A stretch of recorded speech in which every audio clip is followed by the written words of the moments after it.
동양 철학 에세이 맹자 육아의 파수꾼. 무엇이 인간의 참 모습인가?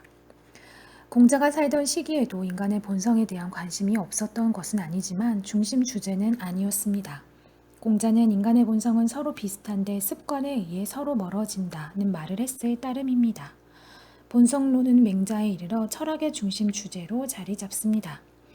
이 같은 변화는 당시의 급격한 사회 변동과 관련이 있습니다. 혈연관계에 기초한 강력한 통치력을 갖추고 있던 주나라가 후기에 접어들며 혈연관계가 점점 엷어지면서 큰 혼란에 빠졌고, 이 틈에 타서 제후들은 영토 확장을 위한 전쟁을 끊임없이 벌여갔습니다.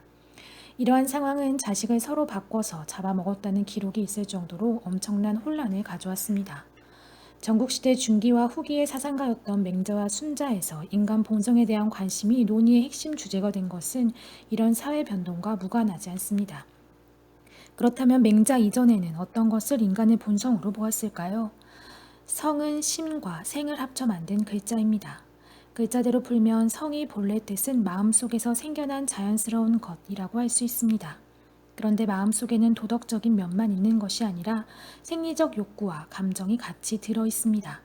원시 상태에서 인류가 본 자신의 모습은 도덕적인 면이 아니었을 것입니다. 그보다 생리적인 면과 감정적인 면이 더 자연스러운 본질로 보였을 게 당연합니다. 이 같은 생각은 맹자 무렵까지도 계속 이어져 왔습니다. 맹자는 여기에 정면으로 반기를 들었습니다. 도덕성을 인간의 본질로 본 맹자의 성선설은 그때까지 내려온 인간의 자기 규정을 뒤엎은 혁명이었습니다. 맹자 당시에 인간의 본성에 대해 구체적으로 어떤 논의들이 있었을까요? 맹자에는 다음과 같은 세 가지 견해가 소개되어 있습니다. 첫째, 본래는 착한 요소도 없고 악한 요소도 없다는 주장입니다. 둘째, 착해질 수 있는 요소와 악해질 수 있는 요소가 동시에 들어있다는 주장입니다. 이 두 견해는 결과적으로 선으로도 악으로도 갈 수 있다는 점에서 보면 같은 생각입니다. 그러나 인간의 본성을 채우고 있는 내용을 본다면 정반대인 셈입니다. 셋째는 날 때부터 본성이 착한 사람도 있고 나쁜 사람도 있다는 주장입니다. 이러한 주장들에 맞서 맹자는 확신에 찬 목소리로 인간의 본성은 착하다고 했습니다. 맹자의 이러한 주장은 공자가 사람의 본질로 내세운 사람다움, 즉 인을 체계화한 것이라고 평가됩니다. 그러면 맹자의 주장은 어디에 근거를 두고 있을까요? 맹자는 용자라는 사람의 말을 인용하면서 만일 어떤 사람이 누구를 위해 신발을 만들어 준다고 할 때 그 사람의 발 크기를 모른다고 해서 신발 모양을 삼태기처럼 만들지는 않는다고 합니다. 그 까닭은 모든 사람의 발 모양이 비슷하기 때문이라는 것입니다. 이처럼 맹자는 사람의 겉모습에 공통점이 있다고 합니다. 그리고 다시 겉모습만이 아니라 맛을 보고 소리를 듣고 모습을 보는데도 공통점이 있다고 합니다. 그런데 외모나 감각기관에만 공통점이 있을까요? 그런 것이 아니라 마음에도 공통점이 있으며 이것이 바로 사람들의 도덕적 품성이라는 것입니다. 외모나 감각으로부터 마음의 공통점을 이끌어낸 것은 뛰어난 유추입니다. 그러나 다른 한편으로는 비약이기도 합니다. 사실 미각, 청각, 시각 자체는 생리적 본능에 속하는 감각이며 맛있다거나 아름답다거나 소리가 듣기 좋다거나 하는 느낌들은 감각 능력을 통한 결과로서 의식 형태의 범주에 속합니다. 그런데 맹자는 본질적으로 선의 요소가 마음에 들어있다는 가설을 입에 맛보는 기능이 있다는 생리적 사실과 일치시켰습니다. 이것은 자연 법칙과 도덕 법칙을 하나로 보는 육아의 특징을 잘 보여주는 것입니다. 맹자는 사람의 본성이 착하다는 증거로 우물에 빠지려는 아이의 예를 들었습니다. 누구든 길에 가다가 우물에 빠지려는 아이를 보면 즉시 저런 저거 안 되는데 하는 생각이 든다는 것입니다. 그리고는 황급히 달려가 아이를 구하는데 그렇게 하는 것은 나중에 어린애를 구해준 것을 빌미 삼아 그 아이의 부모와 사귀어 보려 해서도 아니고 동네 사람들이 벗들에게 칭찬을 듣기 위해서도 아니며 사람들로부터 물에 빠지는 아이를 그냥 보고만 있었다는 비난의 소리를 듣기 싫어서도 아니라는 것입니다.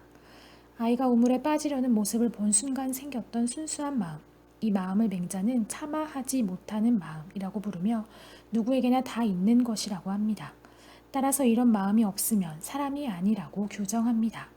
맹자는 이런 마음 말고도 자기 잘못을 부끄러워하고 남의 잘못을 미워하는 마음, 사양하는 마음, 옳고 그름을 가리는 마음이 누구에게나 다 있다고 합니다. 이 마음들을 잘 기르면 완전한 인간이 될 수 있기 때문에 이것들을 착해질 수 있는 네 가지 실마리라고 합니다. 맹자는 이 네 가지 단서가 사람 마음에 있는 것은 몸에 팔다리 네 개가 있는 것과 같다고 합니다. 맹자는 사단을 선천적인 것으로 보았습니다. 그리고 이러한 인간의 선천적인 요소를 양지, 양능이라는 말로도 설명했습니다. 양지, 양능이란 누가 시키지 않아도 어린아이가 제 부모를 따를 줄 아는 것처럼 배워서 아는 것도 아니고 따져봐야 할 수 있는 것도 아닌 태어나면서부터 저절로 갖춘 것임을 가리키는 말입니다.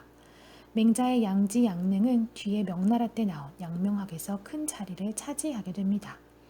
맹자의 인간 규정에 문제가 없는 것은 아닙니다. 사실 사람이 살아가는 현실은 이상과 다릅니다. 악한 행동과 그로 인한 혼란이 꼬리를 물고 일어납니다. 본래 착한 사람들이 왜 악한 행동을 하게 될까요? 그들의 나쁜 행동은 어디서 오는 걸까요? 맹자는 사람들이 하는 나쁜 짓은 본질적인 모습이 아니라고 합니다. 따라서 나쁜 행위 자체는 사람이 하는 것이지만 그 근본적인 원인은 사람에게 있는 것이 아니라 외부 환경에 있다고 보았습니다. 맹자는 그 증거로 산을 비유로 들어 말합니다. 본래 나무가 빽빽이 들어찬 산이 있었습니다. 그런데 나무꾼들이 매일 산에 올라가 나무를 베어내고 소먹이는 아이들이 풀을 뜯어 먹여서 헐벗게 되었습니다. 사람들은 헐벗은 산의 모습을 보면서 저 산은 처음부터 나무가 없는 산이라고 생각합니다. 하지만 그것이 그 산의 본 모습은 아니라는 것입니다. 이와 마찬가지로 사람의 본성도 매일 나무를 잘라내듯 착한 마음을 자라지 못하게 하는 나쁜 환경 때문에 악한 짓을 하는 것이지 그것이 본래 모습은 아니라는 것입니다. 맹자가 산을 비유로 든 것은 썩 어울리는 설명은 아닙니다. 하지만 맹자는 환경적 요소에 따라 좌우되는 감정과 욕구를 악의 근원으로 보고 그러한 힘은 내적인 자발성에 근거하지 않은 부차적인 것이라고 생각함으로써 결과적으로 인간성에 대한 신뢰를 바탕으로 자신의 철학을 세워갔습니다.